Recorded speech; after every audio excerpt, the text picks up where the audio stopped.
Okay, so we are going to tell you about how we saved $7,000 to fly to Europe.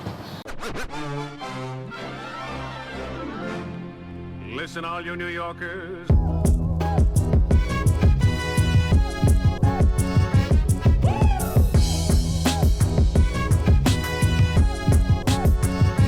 Hi guys. Ciao tutti. Colette is freaking out right now. I'm so excited. Alright, as I was saying, Colette is absolutely freaking out right now. She's acting like she's never been on a plane before in her life. I get excited about these things. Long haul flights get me jazzed. What can I say? We're getting ready to ride on Swissair, which we've actually never flown before. And we're gonna go spend a month in Italy. So why not? We are? A month in Europe. A month in Europe, not Italy. But it starts with this. Sì, andiamo. Okay, so we are about to board our flight from LA to Zurich. It's on a 777.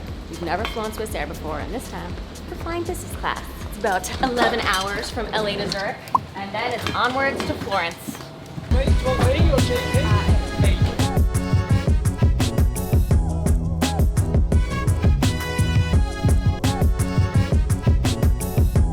Okay, so we just got to our seats, and first impressions, I would say, looks sharp and crisp, right?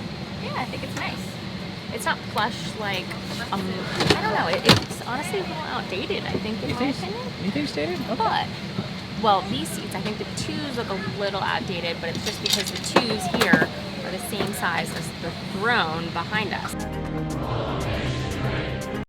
which is a 1. Basically, you have, it goes 2, then 1, then 2, then 1, and we're on a 2 right now. 1's right behind us. So you can see that seat has a lot more space, basically the same space as these two seats. So while these are going to be laid flat and nice, that is going to have a lot more privacy. But you know what? We're going to settle in and figure out what this chair has to offer.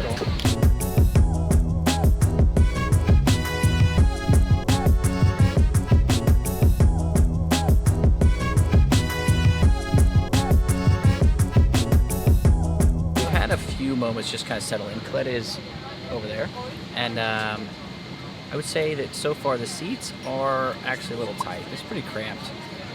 It's got a nice thing, which is the storage space underneath the TV. Just knick-knack, it's your phone, whatever, wallet. But the actual seat width is kind of narrow, and actually this one, since you're right on the aisle, I think I'm going to hear some noise, so probably won't get a good night's sleep. Colette will be snoozing vlogs, but we'll see how the dinner and everything else goes. But the service has been nice. We got champagne upon sitting down, and then we got our menus right away. So we got our dinner menu and our breakfast menu, and we get to write down what you want and you give it to the server. Now we asked the server, the flight attendant, not a restaurant. When we sat down, we asked if they could hold the meal for us so that we could go to sleep because it's already morning in Switzerland. And they obliged happily. So that's what we're gonna do. We're gonna go to sleep and wake up to a beautiful meal. One thing is interesting because they give you a hanger. I'm not really sure. I guess you're just supposed to throw your jacket on there, but right now it's just kind of taking up space. This is a hanger for ants. Party and bullshit.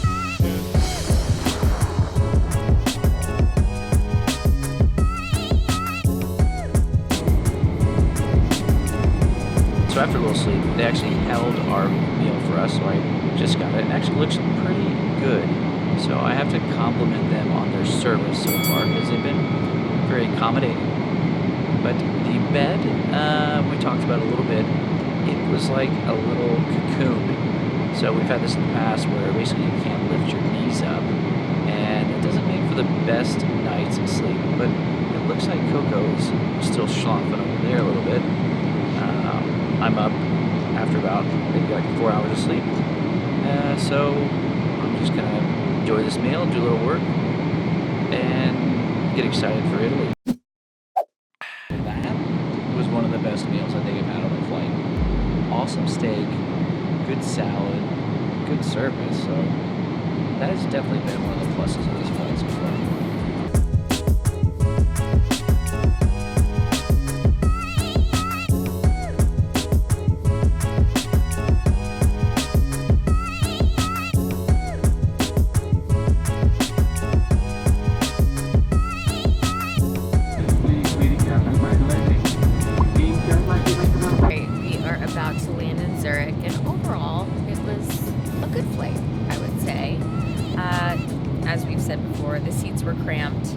my knees were hitting the top, and I'm 5'2", so they could definitely work on the seat width.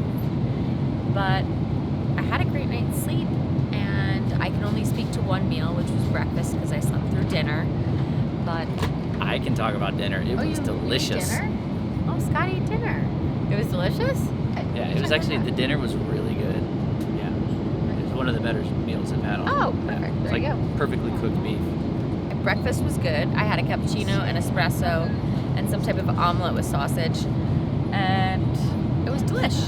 All right, guys, so we are just about to land in Switzerland, and that's one more flight before we're off to Firenze. That's Florence, Italy, Italia.